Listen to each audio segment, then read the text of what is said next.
behalf of Harold's family, I would like to thank each of you for coming today to honor the life and memory of Harold Sylvester Mapes.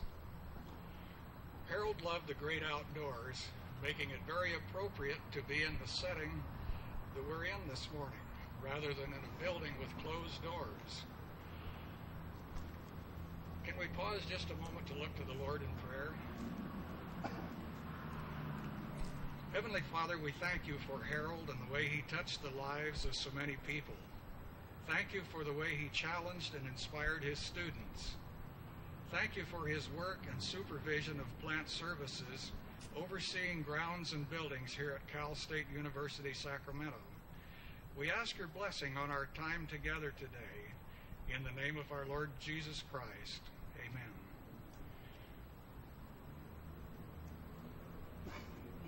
I hope it's not inappropriate wearing my cap and looking into that sun is a little difficult without it.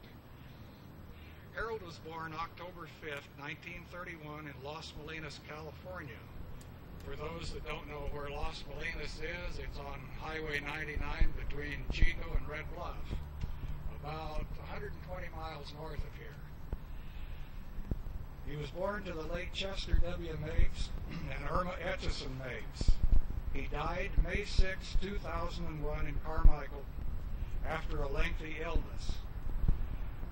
When Harold was born, his parents owned and operated an old-fashioned grocery store. Things weren't easy for a store owner in the early 30s, with people buying things on credit and then being unable to pay for them. Harold's father had taught school previous to the business venture, so when the opportunity to teach again came up, he took the position at a one-room schoolhouse at Crome, California. This is where Harold got his early schooling. One teacher, his dad, teaching grades 1 through 8. Next, Chester took a job during World War II at Tule Lake and moved the family there. That was a great place for three brothers during World War II, with gas rationing restricting outsiders from coming into the great hunting area that is around Tule Lake. Then when the lake froze, it made a fantastic skating rink. In the mid-40s, Harold lived part-time with his grandmother, attending Los Molinas High School and graduating in 1949. He then attended and graduated from Chico State College. During the summer of his college years, he and his brothers worked as seasonal employees in Lassen National Park, clearing trails, repairing snow-damaged telephone lines, which meant pole and tree climbing. They worked on fire suppression and as assistant rangers as the occasion arose, and numerous other tasks. Anything that came up, that was what they did. Following Chico State, he went on to the University of Washington in Seattle, studying plant pathology. By this time, he had a serious girlfriend and would burn up Old Highway 99 on a weekend to come home. It was nice to be young and foolish. This being a serious relationship, marriage soon followed. For the next few years, he was very busy teaching and continuing his education, teaching at Glenn County High School in Willows, taking classes at Chico State, teaching at Durham High School and more classes at Chico, then teaching at South Tahoe High School and taking classes at the University of Reno. All of this combined with raising a growing family. He was a skilled hunter, deer specifically, and an expert on wilderness survival. He took his students on field trips so that they could experience and observe firsthand what they had been taught in the classroom. Living and teaching at South Lake Tahoe, he had a great opportunity to observe the constantly changing weather patterns, which he loved to do, especially the spectacular fireworks displays of lightning storms. And this morning he would have loved the sunrise. About 5:30, 5:45, the Sierras were covered with streaks of pink, and I know Harold would have loved that. Following 14 years teaching at South Lake Tahoe, he went to Cal Poly San Luis Obispo, obtaining an MA in education in 1975. From 75 to 81, he served in various positions in the private sector. From 1981 to retirement in 1996, Harold Hal held various administrative positions with the Facilities Management Department at Cal State University, Sacramento. His efforts were instrumental in the school receiving the APPA Regional Award for Excellence in Facilities Management in 1989. He retired as Director, Facilities Management, September of 1996. Failing health limited what he was able to do in his retirement years. Survivors include ex-wife Barbara Moore Mapes of Del Mar, New York, married January 4th, 1954, divorced after 40 years of marriage. Children, Lynn Schuff and husband John of Rancho Cordova, Richard Mapes and wife Jamie of South Lake Tahoe, Cheryl Clancy and husband Mark of Sacramento, Tracy Mapes of Sacramento, Rebecca Vidal and husband Rick of Carmichael. Grandchildren, Jeremy Schuff and wife Amy, Christopher Schuff and wife Hildigan, Sarah Bradley and husband Nathaniel, Matthew Mapes, Lucas Mapes, Kelly Clancy, Kristen Clancy, Amanda Vidal, Jordan Vidal, and Brandon Vidal. Siblings, Marion Mapes of Las Molinas, Glenn Mapes and wife Peg of Carmichael, Eunice Wilcox and husband Paul of Modesto, who are now in Alaska and unable to be here. I'm his uncle Byron Shaw and my wife Jeannie of Red Bluff, his aunt Lena Tompkins of Red Bluff. Harold was a proficient musician playing violin, trombone, and piano. In high school years, he played in a Dixieland jazz band at dances and special events, some of which are stories in themselves. He loved deer hunting and marksmanship, fishing, and he reworked the military rifle into a beautiful and accurate high-powered sporting rifle, and he was an excellent shot. One incident, however, brought him a lot of kidding in the family, but he would laugh the loudest when it was told.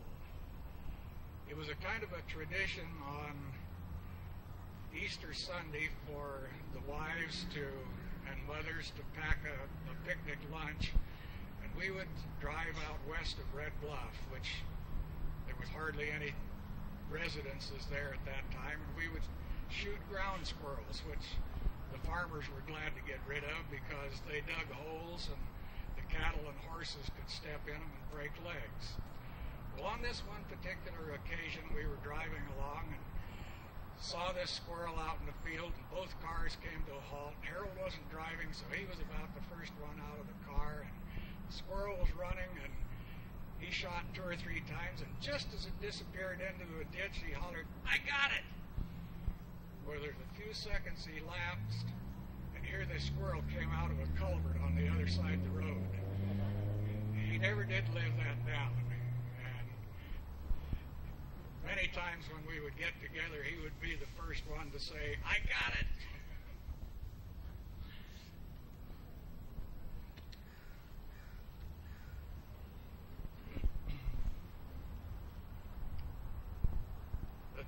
At this time, I would like to introduce Brian Hayes, and he will share a few recollections with you. Brian?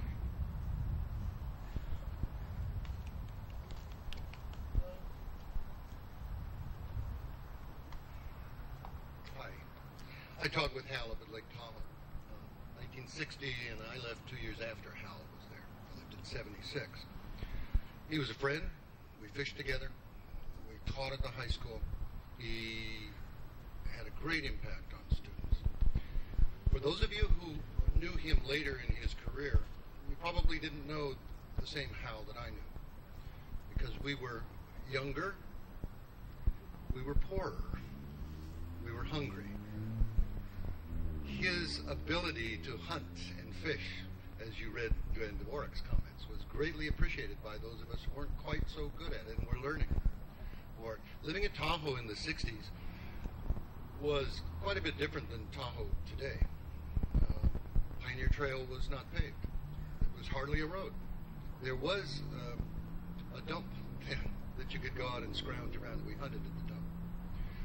I lived out at the end of Upper Truckee Road, which was on the headwaters of canyon that went up in that area. Great hunting and great fishing. I had 2 daughters, still have 2 daughters. My older daughter Amy had Hal in a science class, and it was one of the things that influenced her to go on and become a physician. She's an OBGYN physician in Reno, or in Carson City. And part of that was from the experience of classes that she had with Hal. It was a troubling time in the 60s and the early 70s. Not only was it a period of time of national disruption because of the Vietnam War and the division within this country at that time, we still live with that. But it was a period of time of the introduction of some extremely powerful drugs. The youth of that time were in crisis, many of them, because of those 2 elements and factors. And it was teachers like Hal that provided the kind of enrichment and the kind of guidance for students that had a tremendous impact upon their lives then and their lives now. One of the things that's important, and I'm still in teaching. I left 2 years after Hal did and went to Japan to do graduate work and studying. And I run a studio near Coloma now and have a small farm, and I teach part-time in a college in the art department. But one of the things that I tell my students, and it definitely relates to Hal, is that if you think back on the years that you spent in the educational system, and you think of what that was, the impact that it was on your lives, and you don't remember the theories and the formulas and the things you had to memorize. You don't remember that. You know what you remember? You remember the people who had an impact on your life. You remember how. And when I read the information in the paper about Hal's passing, that's what I thought about. I thought, oh, there are so many people who are reading that right now who are saying, yeah, thanks, Hal. Thanks a lot. That's my comment, Hal. Thanks.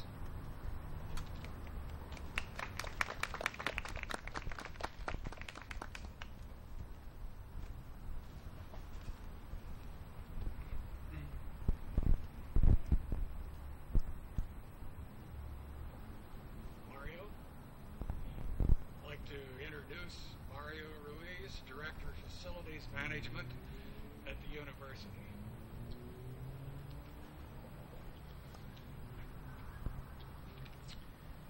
This Arboretum is actually a appropriate setting to celebrate Hal's life.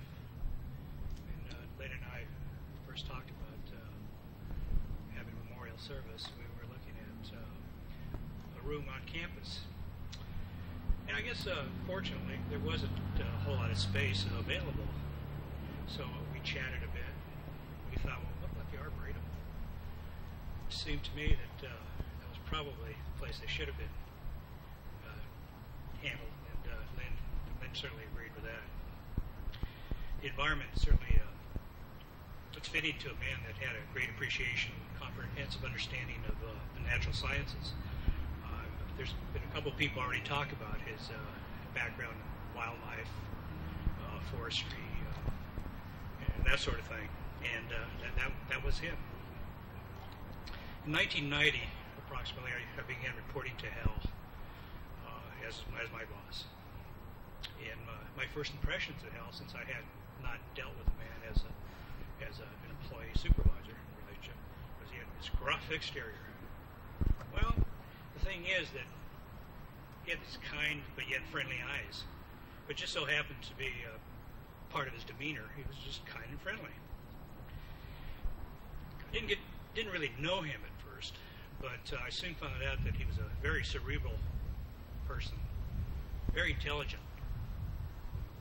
It's during this period that I found that Hal was an educator, and he spoke very fondly about his days as an educator. Certainly we talked about many things besides that, but certainly the education part was really important to him.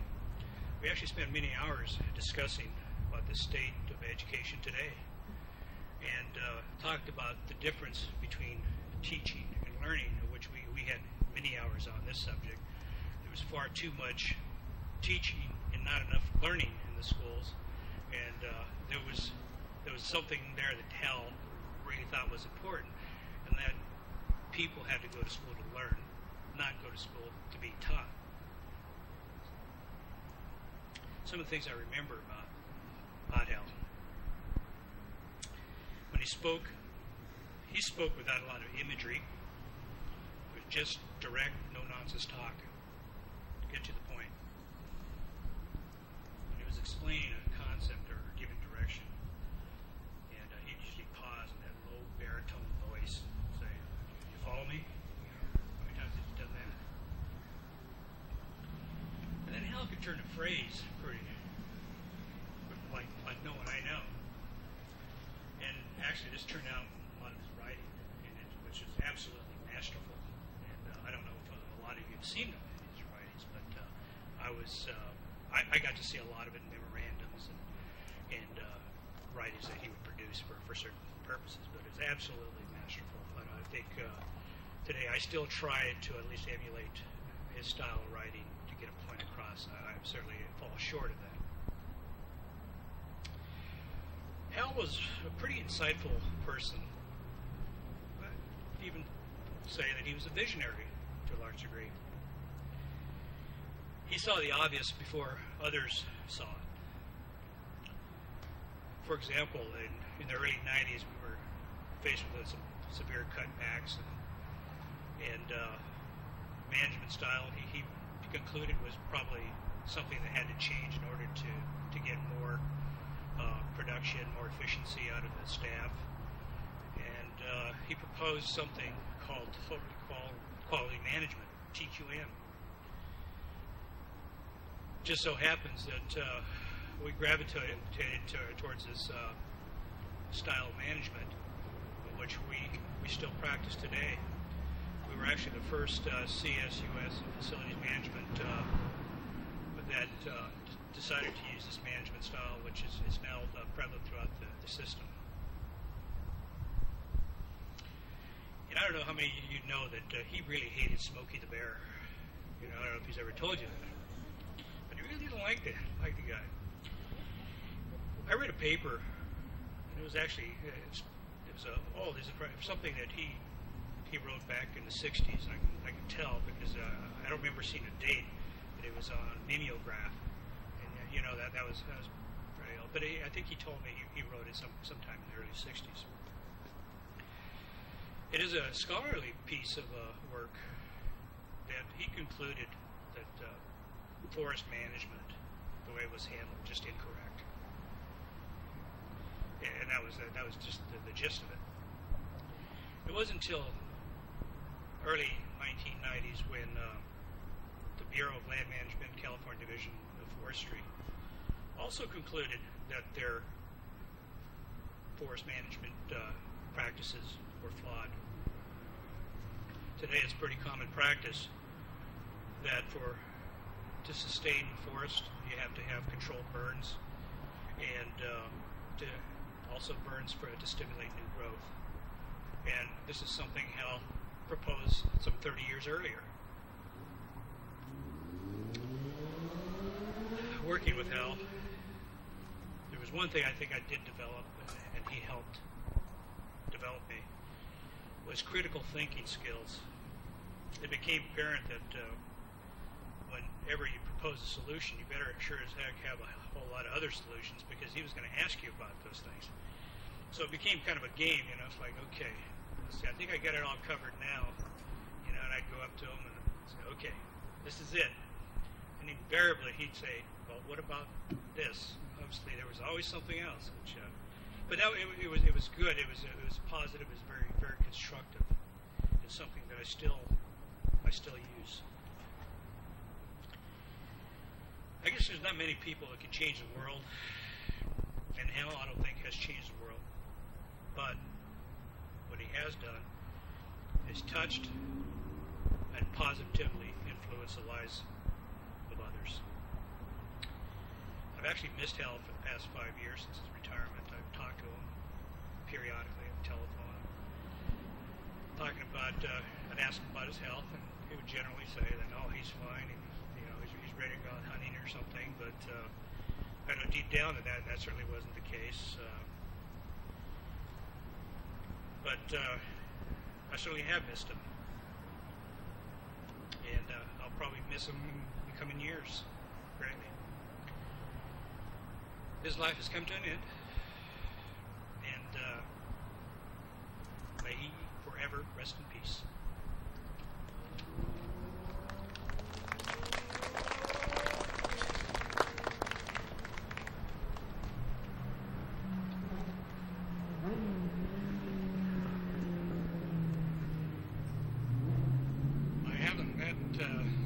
Mr. Andy Kingsbury. Andy? Retired manager of grounds and landscape services at Cal State University, Sacramento. Thank you.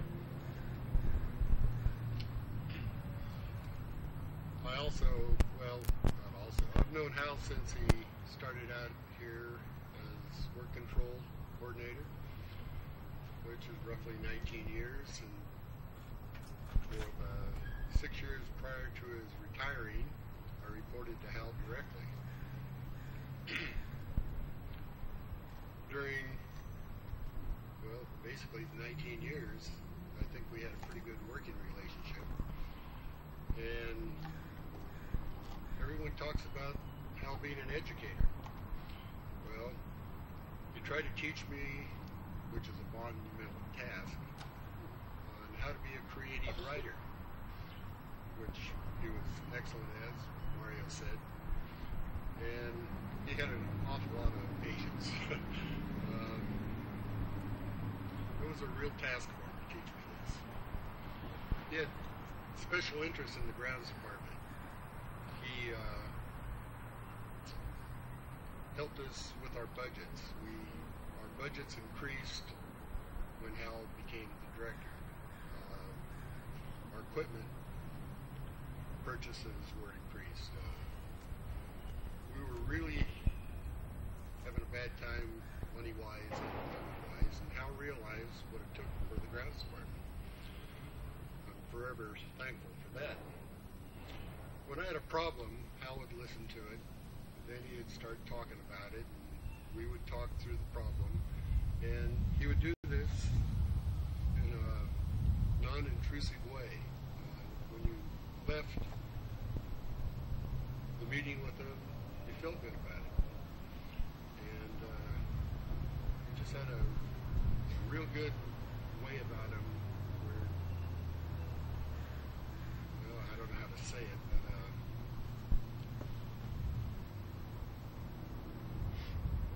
he was non-intrusive.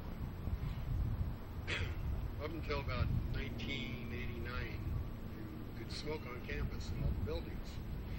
Well, Hal and I were that kind of a kinship. We both smoked. And after they banned smoking on campus, I had an office that was detached from the main facilities management. And Hal would come back to my office and we could sit in there and smoke. It was the only office on campus that we could smoke in. And we would have many of our meetings in this setting instead of his office.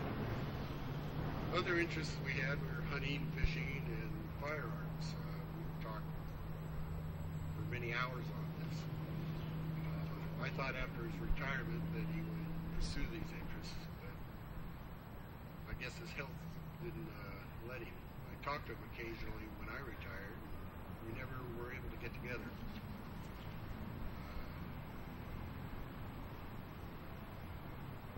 Hal was a real gentleman and a friend, and I think I'm very fortunate to have known him. Thank you.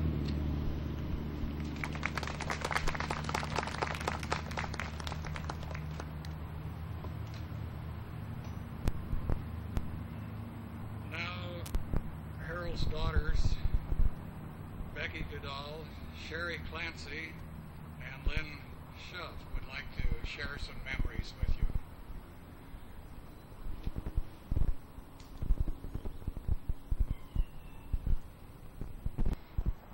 I'm Becky. I want to thank everybody for coming.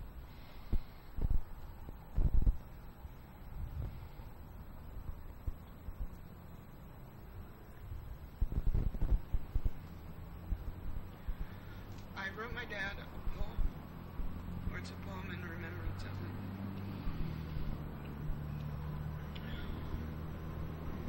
A man of stature, a man of strength. The loss of him makes our hearts ache. His love was silent, yet strong and true. Needs always met, especially, though not always spoken. I love you. 36 years have come and gone from whence I first met this man I call Dad, though I always called him Papa. Never knowing what life is to hold. For he who have been my father, of this I am very glad. Teachings of integrity, strength, and equality my father helped to impart.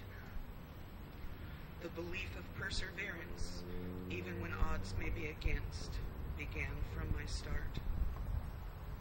Against his own odds, he did prevail. Tales of experiences and accomplishments fortify his life's trail. Memories of the past float through my head. Yet to hear one more story of snipe hunts, I would endear instead. I am so proud to be the daughter of the man we are all here to remember. He gave me life, honor, and structure. In my heart shall his remembrance be an eternal ember. Thank you.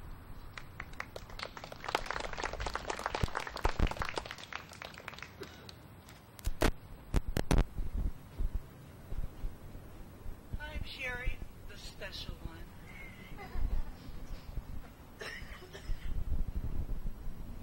That's what my dad always told me.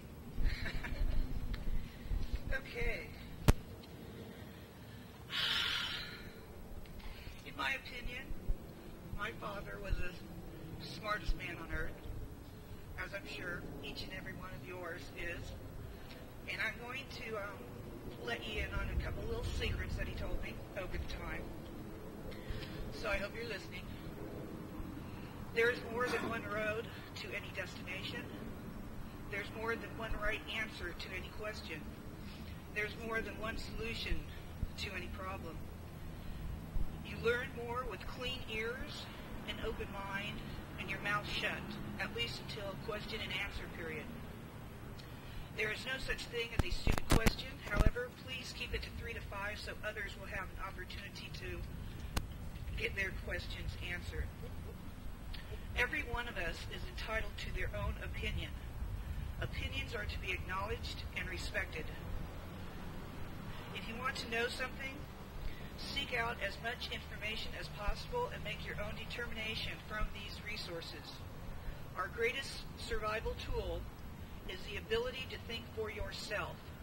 If you can do that, you can do anything. But always be adaptable to change, because change is a constant state of nature and life itself. My dad loved, honored, and respected nature, as everyone could and should. He especially respected the American Indian culture and believed, as they do, we are all keepers of the earth and responsible for its tending and care. Human beings are the only species on earth that creates garbage and pollution. Thus, it is our responsibility to clean it up. If you see any litter, pick it up. If you bring it with you, you take it back with you. Regarding small animals, especially squirrels, they are sodium intolerant, feed only unsalted products, and absolutely positively no French fries because we do not know what their cholesterol levels are.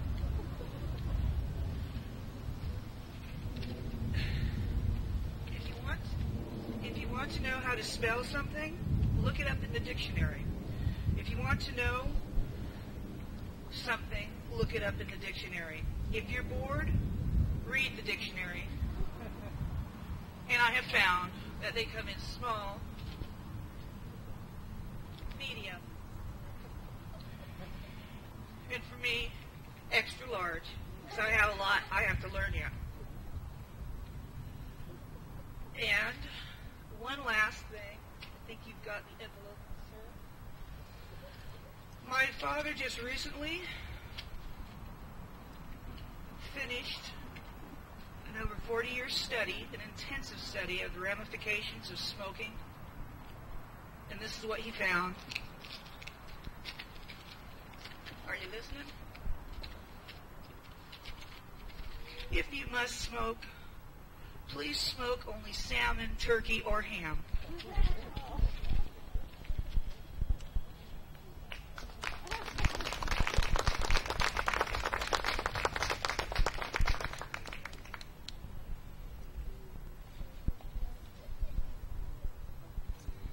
I'm Lynn. I'm the oldest of 5.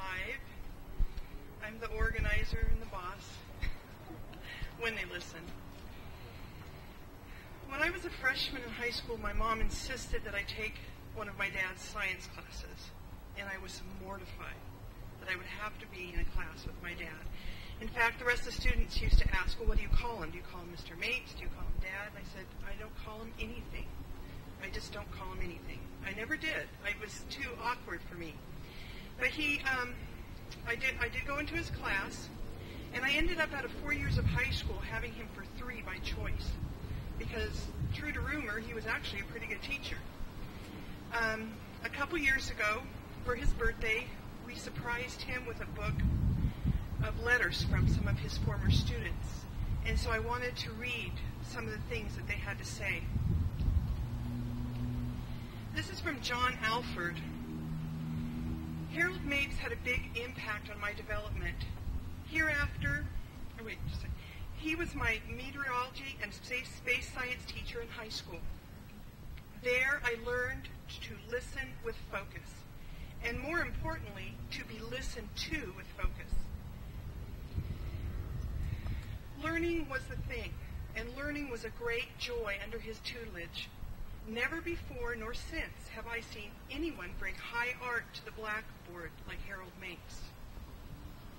Jackie Dodd Specker wrote, I want you to know that you were my favorite teacher.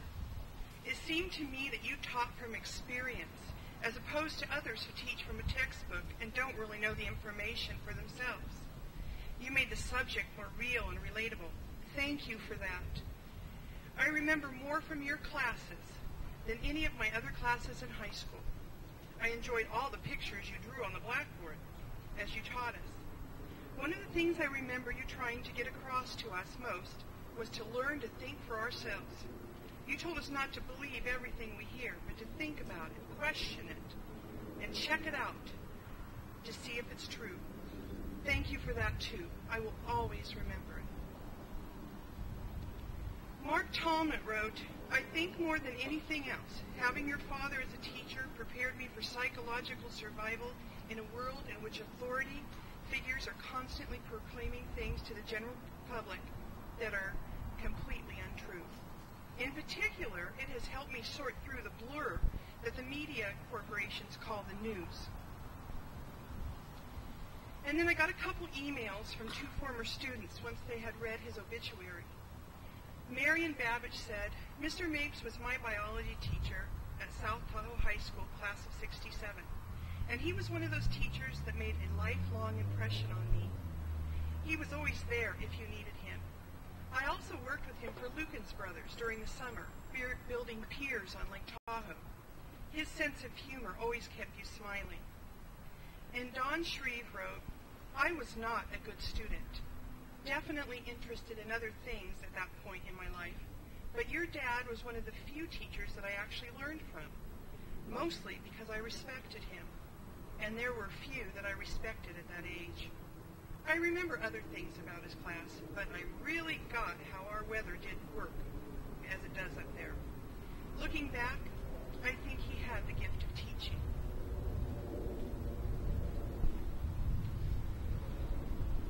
From the perspective of most small children, a mom and dad can do no wrong. And then you become a teenager and your parents can't do anything right. As you grow and you get a bit of experience under your belt, you find that your parents are really somewhere in the middle. They've got some weaknesses, they have some strengths. They know a lot about some things and they know very little about others. They hopefully have experienced more successes than defeats, but either way, you can be sure that they've had their share of both. My dad was far from a perfect man. There are many things that I wish could be different, but there are many things that I would not change at all. My dad taught us to think for ourselves. Common sense was very high on his priority list. We learned that whining seldom produces the results you are hoping for. And in our home, it didn't matter if you were a boy or a girl. Both were considered equals when it came to ability and potential. We learned by his example that if you wanted something, you'd better be willing to work for it. And if something was worth doing, then it was worth doing well. Today is a day to acknowledge the many things my dad did well, and to let go of the things that he did not. Any one of us would hope for that when our life comes to an end, that the people we love and who care about us would give place to our virtues and release us from the things in which we failed. Nothing says it better than this. A friend is one to whom you may pour out all the contents of your heart, chaff and grain alike, knowing that the gentlest of hands will take it and sift it, keep what is worth keeping, and with a breath of kindness blow the rest away. Today and forever, I will cherish the good seeds that my dad planted in my life.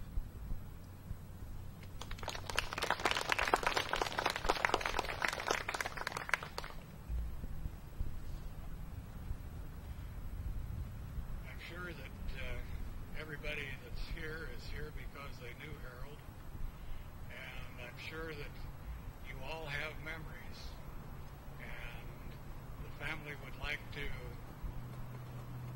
have you share those memories with the rest of us.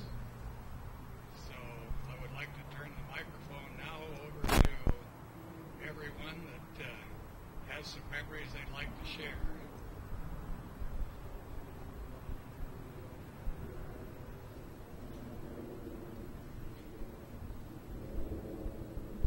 My name is Conrad Lara.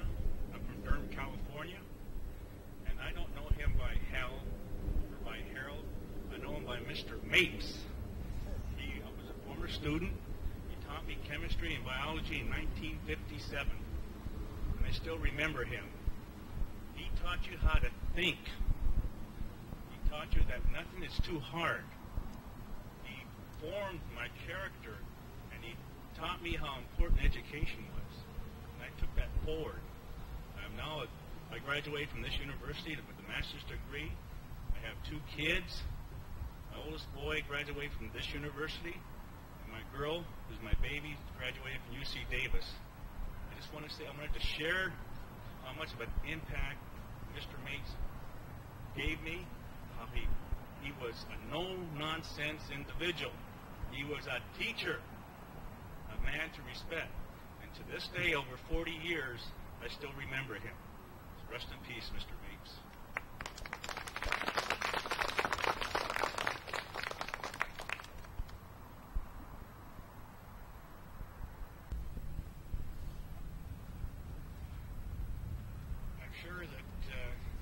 everybody that's here is here because